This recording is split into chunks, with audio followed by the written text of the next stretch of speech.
Bulletin का आगाज करेंगे अहम खबर के साथ। येदियुरप्पा हुकूमत के सीनियर वजीर के एस ईश्वरप्पा ने भी मुसलमानों की हुब्बुल वतनी पर सवाल उठाया है।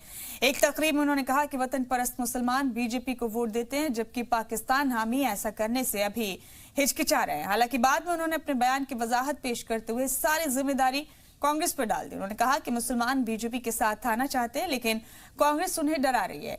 ईश्वरप्पा के बयान पर भड़की कांग्रेस ने कहा कि हजारों की तादाद में मुल्क के लिए कुर्बान होने वाले मुसलमानों को वतन परस्ती सिखाने की जरूरत नहीं। ईश्वरप्पा पहले खुद वतन परस्ती सीखें, फिर दूसरों को मशवरा दें।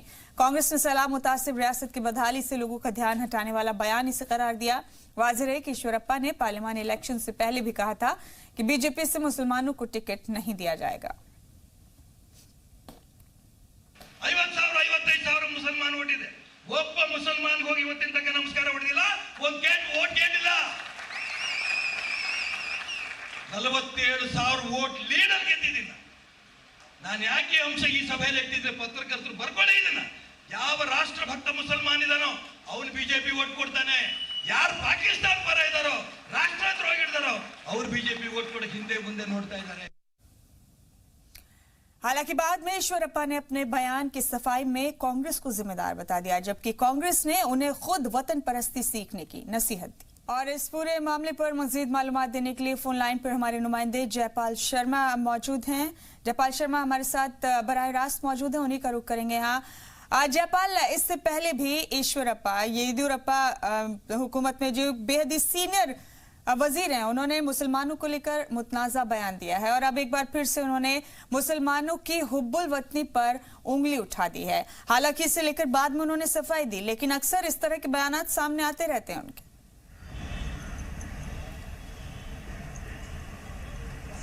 जी देखिए, के एस ईश्वरप्पा जो हैं वो भारतीय जनता पार्टी कर्नाटका के खास करके बड़े नेता हैं और वो जब भी कुछ बात बोलते हैं उसके कुछ मायने होते हैं। उन्होंने इस तरह का बयान क्यों दिया, इस वक्त में इस बयान की क्या ज़रूरत थी, ये सारी चीज़ें हैं। कांग्रेस उन्होंने बाद में हालांकि कांग्रेस पर दोष मढ़ दिया। हमारे साथ इस वक्त रिजवान असद हैं, कर्नाटका के बेंगलुरु के काफ़ी सीनियर जर्नलिस्ट हैं, कर्नाटका की राजनीति को समझते हैं और यहाँ की माइनॉरिटी का मिजाज भी समझते हैं। चलिए उन्हीं से जानने की कोशिश करते हैं कि दरअसल इसके क्या मायने हैं। रिजवान, आप बताएं कि क्या मायने निकाले जा सकते हैं उनके इस बयान के इस वक्त में। सबसे पहले ईश्वरप्पा इसे बयान देने में मशहूर हैं और ईश्वरप्पा को सीरियस नहीं लेना चाहिए, क्योंकि ये डिवाइड एंड रूल पॉलिसी करना चाह रहे हैं। कोई बीजेपी दूसरा नेता ऐसा बात नहीं करता। इनका मतलब ये है, पिछले बार भी उन्होंने कुछ अक़लियतों के बारे में किया। इनकी बात को सीरियस अगर हम लिए तो एक बहुत बड़ा इशू हो जाएगा, तो इसे नज़रअंदाज करना चाहते हैं और इसकी बात को मैं मजम्मत भी करता हूँ कि ऐसी बात नहीं करना चाहते, करना चाहिए। एक बड़े लीडर हैं, डिप्टी सीएम रह चुके हैं और बीजेपी के एक फाउंडर प्रेसिडेंट भी रह चुके हैं, तो इस बात से सीरियस नहीं लेना चाहिए। इन्होंने ये कहा कि अगर तुम कांग्रेस को बीजेपी को वोट नहीं दिए तो देशद्रोही हो जाए। इसका मतलब है कि दूसरी जो पार्टी हिंदुस्तान में है वो क्या पूरे देशद्रोही पार्टी है? उन्होंने बाद में कहा कि कांग्रेस को एक्चुअली वो कह रहे थे क्योंकि कांग्रेस जो है वो एक्चुअली डिवाइड करती है, उनको भारतीय जनता पार्टी से डराती है। अभी बीजेपी वही काम कर रही है, डिवाइड एंड रूल करना चाह रही है। और इससे पहले भी ये बयान दिए थे कि अगर कोई बीजेपी में जमना चाहता है, कोई अक़लियती या माइनॉरिटी लीडर, तो ऑफिस को 10 साल पहुंचना चाहिए। तो कितने माइनॉरिटी लीडर्स जमे हैं उनकी पार्टी में कि 10 साल काम करके ऑफिस को पोछा लगा के आए। अभी कोई एक डिस्क्वालीफाइड एमएलए भी जा रहा है उनकी पार्टी में, तो क्या 10 साल जपना है वो? इससे पहले भी जेडीएस से एक एमएलसी गए उनकी पार्टी में, आज वो अक़लियतों के सदर हैं, क्या वही काम किए? तो इससे समझता हूँ कि Eshwarappa is playing to the galleries और ईश्वरप्पा को ये बात नहीं करना चाहिए और ईश्वरप्पा को ये सोचना चाहिए कि वो एक मिनिस्टर हैं, ये सबके मिनिस्टर हैं कर्नाटका के, सिर्फ एक तबके के नहीं है और एक राज्य के नहीं है और एक ज़िला के नहीं है, वो मिनिस्टर हैं, सब पूरे सब कर्नाटका के जितने भी लोग हैं, जितने भी आबादी है कर्नाटक में उसके हैं। तो क्या ये माना जाए कि इस तरह का बयान जो है खास करके ईश्वरप्पा को फायदा पहुंचाते हैं या भारतीय जनता पार्टी को फायदा पहुंचाते हैं? ये नुकसान पहुंचाता है, सबको नुकसान पहुंचाता है। इस बात से बीजेपी की पार्टी भी खुद कंडेम कर रही है और बीजेपी भी पार्टी हट गई ये बयान से। ये ईश्वरप्पा का पर्सनल बोल रहे हैं, तो मैं समझता हूँ कि ईश्वरप्पा ये जस्ट लाइमलाइट में रहना चाहते हैं और ईश्वरप्पा ऐसी बात करके जयपाल, एक और चीज यहाँ पर जानना चाहेंगे। आपने अभी हमें बताया कि जब ईश्वरप्पा इस तरह का कोई बयान देते हैं तो फिर उसके कुछ न कुछ मायने होते हैं। कांग्रेस ने भी ये कहा कि हुब्बुल वतनी किसी और को या मुसलमानों को सिखाने की जरूरत नहीं, पहले खुद सीखें। और दरअसल ईश्वरप्पा इस तरह के बयानात देकर सैलाब मुतासिरीन रियासत के मुतासिर लोगों से लोगों का ध्यान हटाना चाहते हैं, ये भी कहा है कांग्रेस ने।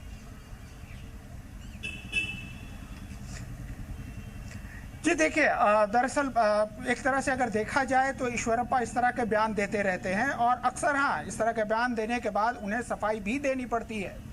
और उनके इस तरह के खास करके अगर इस वक्त में देखा जाए, अभी कोई चुनाव का वक्त नहीं है और इस वक्त में उनका इस तरह का बयान आना जरूर थोड़ा सा आश्चर्यचकित करता है, तो जाहिर तौर पे कांग्रेस उनके ऊपर आरोप लगाएगी। और जैसा कि मैंने शुरू में ही कहा कि वो बाद में सफाई भी देते हैं, तो वो अपनी बात से पलटे और उन्होंने ये पूरा मामला जो है कांग्रेस को कह दिया कि ये कांग्रेस के चलते वो ऐसा बोल रहे हैं।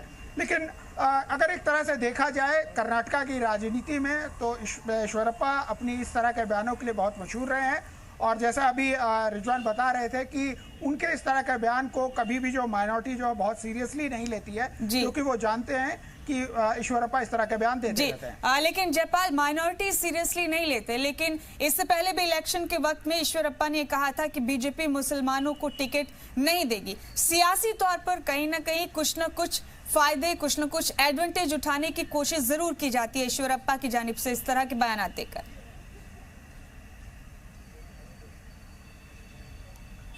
जी बिल्कुल, निश्चित रूप से एक तरह से अगर देखा जाए तो एक लकीर तो बीच में जरूर खिंची हुई नजर आती है। हालांकि अगर पिछले सालों के जो चुनाव के आंकड़े हैं उसके बाद अगर देखा जाए तो कई ऐसा पता चलता है कि माइनॉरिटी के वोट जो हैं भारतीय जनता पार्टी के लिए बढ़े हैं कई जगहों पर।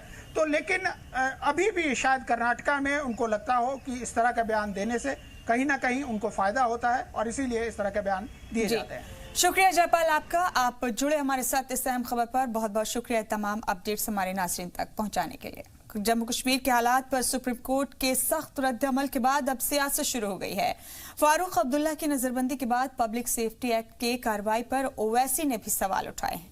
ये रिपोर्ट देखिए कि एब्रोगेशन का बिल लाने से पहले फारूक अब्दुल्ला से प्रधानमंत्री ने बैठकर मुलाकात की। अब फारूक अब्दुल्ला के ऊपर कैसा पब्लिक सेफ्टी एक्ट लग सकता है? वो थ्रेट कैसा होगा देश के लिए? आर्टिकल 370 हटाने से ठीक पहले फारूक अब्दुल्ला की पीएम मोदी से मुलाकात पर ओवैसी का ये सवाल कितना जायज है, ये तो सियासतदान ही बता सकते हैं। लेकिन एक अलहदगी पसंद का साबिक सीएम और मौजूदा रुकने पार्लियामेंट का मुआवजा कैसे हो सकता है?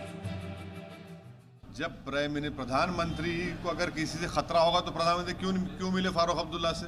Amit Shah home minister parliament में चीख मार कर बोलते रहे कि ना उनको डिटेन किया गया, ना अरेस्ट किया गया। अब आप बताइए, आप झूठ बोल रहे थे क्या? जब आप मसरत आलम तो एक नॉन सेपरेटिस्ट है, तो फारूक अब्दुल्ला एक एक्स चीफ मिनिस्टर है, तो फारूक अब्दुल्ला को और मसरत आलम को आपने दोनों को मिला दिया और उन पर भी पीएस है, इन पर भी पीएस है। तो इससे साफ जाहिर हो रहा है कि ड्रैकोनियन एक्ट वहाँ पर यूज़ किया जा रहा है। एक एक्स चीफ मिनिस्टर, 80 साल का एक ज़ईफ शख्स, उससे डर हो रहा है आपको? जम्मू कश्मीर में हिरासत में लिए जा रहे बच्चों को लेकर भी समाअत हुई, जिसके बाद चीफ जस्टिस रंजन गोगोई ने खुद वहां के हालात देखने की बात कही, जबकि ओवैसी ने जुवेनाइल कानून के निफाज पर सवाल उठाए। हम तो उम्मीद करेंगे कि सुप्रीम कोर्ट एक कमीशन बना दे और कश्मीर में जितने जुवेनाइल सेंटर्स हैं वहाँ पर जाकर देखें। जहाँ पर 100 बच्चे रहने की जगह है वहाँ पर 500 बच्चे रह रहे हैं, जहाँ पर 10 की रहने की जगह वहाँ पर 200 रह रहे हैं। तो क्या जुवेनाइल एक्ट अप्लाई नहीं हुआ कश्मीर? अब तो हम 370 एब्रोगेट करें तो हर एक्ट वहाँ पर अप्लाई होता है। 14 साल के बच्चों को गिरफ्तार कर रहे हैं, उनको 2-3 दिन रखकर पीट कर मारते हैं, उसके बाद इंस्पेक्टर उनके माँ बाप को बुला के हवाले कर देता। भाई कुछ तो डिफरेंस करिए जब कानून जुवेनाइल जस्टिस का है। AIMIM सदर ने हुकूमत के पार्लियामेंट में दिए गए बयान पर सवाल उठाया। इसका मतलब ये है कि आप कश्मीर में कोई नॉर्मलसी है ही नहीं। आप जो बोल रहे हो सरासर झूठ है कि सब खुल गया। ये इसका ग्लेयरिंग एग्जाम्पल है कि एक्स चीफ मिनिस्टर अपने स्टेट में जाने के लिए उसको सुप्रीम कोर्ट से जाके भीख मांगना पड़ रहा है और सुप्रीम कोर्ट उनसे कह रहा है कि जाइए मगर पॉलिटिक्स मत करिए। क्यों नहीं करेंगे पॉलिटिक्स? वो क्या गुलाम नबी आज़ाद कोई फिलोसोफर है? गुलाम नबी आज़ाद कोई साइंटिस्ट है? वो पॉलिटिशियन है, एमपी है। ये हाल करके रख दिए कि एक्स चीफ मिनिस्टर को जाने के लिए सुप्रीम कोर्ट के पास जाकर परमिशन लेना पड़ रहा। आज जम्मू कश्मीर को लेकर कई इश्यूज पर समाअत हुई, जिसके बाद सुप्रीम कोर्ट ने सख्त रुख दिखाते हुए 30 सितंबर को समाअत की तारीख तय की। हालांकि अदालत ने हिफाजती संजीदगी को बनाए रखने की भी बात कही। ब्यूरो रिपोर्ट, जी मीडिया। वहीं जम्मू कश्मीर समेत कई इश्यूज को लेकर महाराष्ट्र की मुस्लिम तंजीमों की औरंगाबाद में मीटिंग हुई। इसमें कहा गया कि मुल्क की हिफाजत के लिए हुकूमत हर वो कार्रवाई करे जो जरूरी है, लेकिन वादे में इंसानी हुकूक की पामाली नहीं होनी चाहिए। इस मौके पर पूरे मुल्क में एनआरसी के निफाज को भी बेमतलब करार दिया गया। रहनुमाओं ने कहा कि 7 साल में 1600 करोड़ रुपए खर्च करके जो 19 लाख लोगों का नाम नहीं आया है, वो तादाद घटकर 2 से 3 लाख ही रह जाएगी, क्योंकि ज्यादातर लोगों के नाम में स्पेलिंग का फर्क है, जबकि उनमें से 4-5 लाख लोगों की मौत हो चुकी है। तकरीब में लगातार मदारिस को निशाने पर लेने की भी मजम्मत की गई। मदारिस को घेरे में लेने की कोशिश की जा रही है। हमारा ये मानना है कि देश की आज़ादी में मदारिस ने बुनियादी रोल प्ले किया है। मदारिस को न छेड़ा जाए, उन्हें अपना काम करने दिया जाए। मॉब लिंचिंग बर्निंग इशू है। एक भीड़ किसी पर हमला करती है और उसको मार मार कर ख़त्म कर देती है। पुलिस तमाशाई बनी हुई है। सुप्रीम कोर्ट ने आदेश दिया था, 2018 का डिसीजन है, उसमें सुप्रीम कोर्ट ने साफ हिदायत दी है कि एसपी रैंक का ऑफिसर हर डिस्ट्रिक्ट में तय किया जाए जो मॉब लिंचिंग को रोके। अगर खुदा न खास्ता मॉब लिंचिंग हो जाए तो सख्त एफआईआर दर्ज की जाए, और अगर पुलिस कर्मी एफआईआर दर्ज न करें तो फिर पुलिस के खिलाफ केस किया जाए, पिटीशन दायर की जाए या एफआईआर किया जाए। सुप्रीम कोर्ट का फैसला अपनी जगह, ज़मीनी हकीकत अपनी जगह। हमारा ये मुतालबा गवर्नमेंट से है कि वो मॉब लिंचिंग को रोके।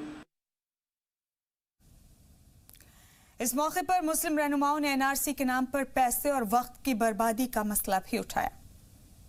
आसाम में शुरू किया गया, और अफसोस की बात यह है कि 1600 करोड़ रुपए, 7 साल की मेहनत, 55,000 सरकारी सर्वेंट की मेहनत के बाद ये नतीजा निकला कि 19 लाख लोग एनआरसी से बाहर हैं। उनमें भी तकरीबन 5 लाख ऐसे हैं जो दुनिया से जा चुके हैं। उनमें ज़्यादा बड़ी तादाद गैर मुस्लिम भाइयों की है, और जो लोग बाहर हैं एनआरसी से, उनकी भी सूरत हाल ये है कि कहीं नामों में स्पेलिंग की ज़रा सी मिस्टेक की वजह से वो बाहर हैं। दोबारा कार्रवाई हो रही है, उसमें वो लोग शामिल हो जाएंगे। जो माहिरीन हैं उनका ये कहना है कि बच बचाकर 2-3 लाख लोग रह जाएंगे। बढ़ते बुलेटिन में आगे, आंध्र प्रदेश असेंबली के साबिक स्पीकर और टीडीपी लीडर कोडेला शिव प्रसाद ने खुदकुशी कर ली है। स्पीकर के अलावा कोडेला रियासत में कई अहम वजारत की जिम्मेदारी संभाल चुके थे। बताया जा रहा है कि कोडेला ने हैदराबाद में वाक़ अपने रिहाइशगाह पर खुदकुशी की कोशिश की, जिसके बाद उन्हें अस्पताल ले जाया गया, जहां डॉक्टरों ने उनकी मौत की तस्दीक कर दी। टीडीपी लीडर की मौत पर तेलंगाना के सीएम चंद्रशेखर राव ने अफसोस का इजहार किया है, जबकि टीडीपी ने कोडेला की मौत के लिए जगन हुकूमत को जिम्मेदार बताया है। पार्टी का इल्जाम है कि बदउनवानी का इल्जाम लगाकर टीडीपी लीडरान को परेशान किया जा रहा है। ऐसे ही इल्जामात से तंग आकर कोडेला ने खुदकुशी की होगी। इसी के साथ सलाम दक्कन में फिलहाल इतना ही।